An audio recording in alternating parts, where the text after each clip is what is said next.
পটল পোস্ত রেডি হচ্ছে।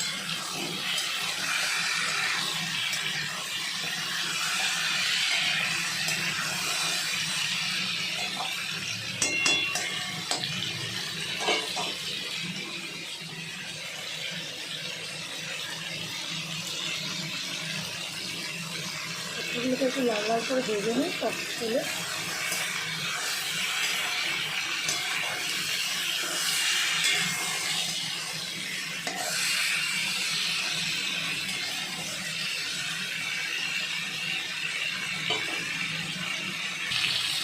পটলটা একটু ভাজা হোক, যতটা ভাজা হবে ততটা রান্নাটাও ভালো হবে।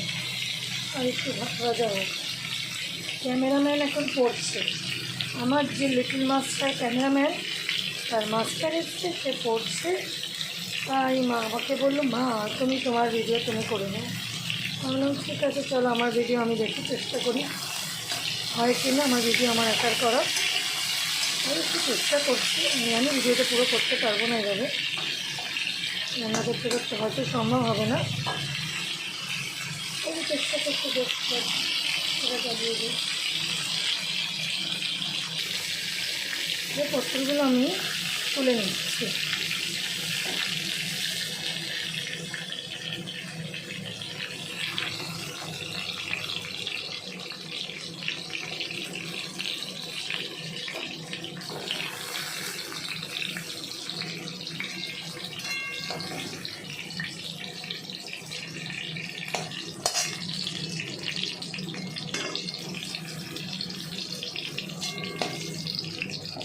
পটল পোস্ত করছি অ্যাকচুয়ালি।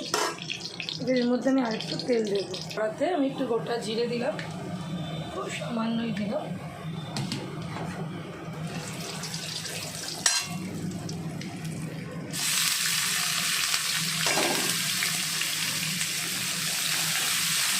পেঁয়াজ ভাজতে দিলাম।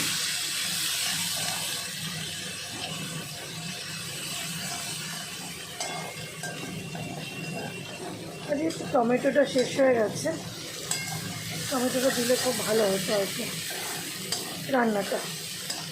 দিলে সব রান্নায় একটু টেস্ট হয়, তাই না?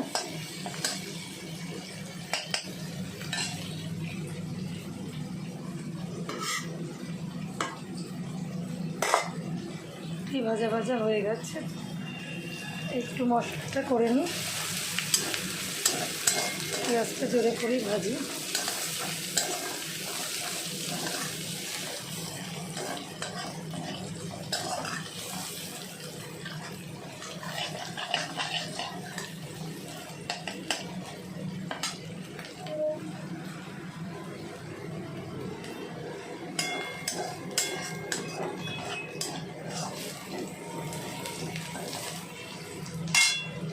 আর আমি এর মধ্যে হলুদ দিয়েছি, নুন দিয়েছি, লঙ্কার গুঁড়ো দিয়েছি। একা হাতে তো আপনাদের দেখাতে পারছি না, তাই এইভাবে দেখালাম। এরপর আমি এর মধ্যে পোস্ত সর্ষে বাটা দেবো, আর দেবো চিনি আর একটু ভিনেগার টকের জন্য। তাই আমি দিয়ে আবার আমি আপনাদের দেখাচ্ছি। হ্যাঁ, আমি একটু কাশ্মীরি লঙ্কার গুঁড়ো আর একটু চিনি আর ভিনেগার, এই যে জল জল ব্যাপারটা দেখছেন, এটা কিন্তু পুরোটাই ভিনেগারের জন্য। এখনও আমি কিন্তু এর মধ্যে জল দিইনি। এইবার আমি দেব এর মধ্যে পোস্ত বাটা, সর্ষে বাটাটা। এবার সর্ষে পোস্ত বাটাটা দিলাম, দিয়ে কিন্তু বেশি কষতে লাগবে না। ততক্ষণে আপনি এদিক থেকে কী করবেন, যে পটলের যে ভাজা ছিল ওটা দিয়ে দেবেন, দিয়ে এবার নাড়তে থাকুন গ্যাসটা জোরে করে।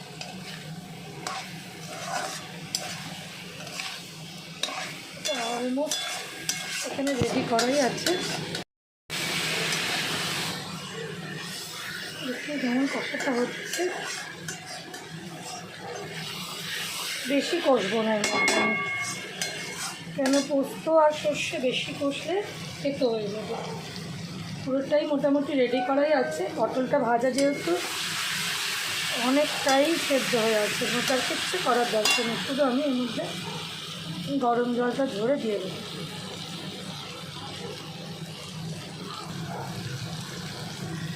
গরম জলটা আমার রেডি, নেব।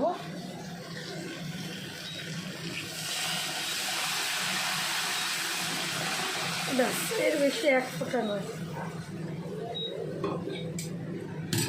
গরম জলটা দিয়ে এটা আমি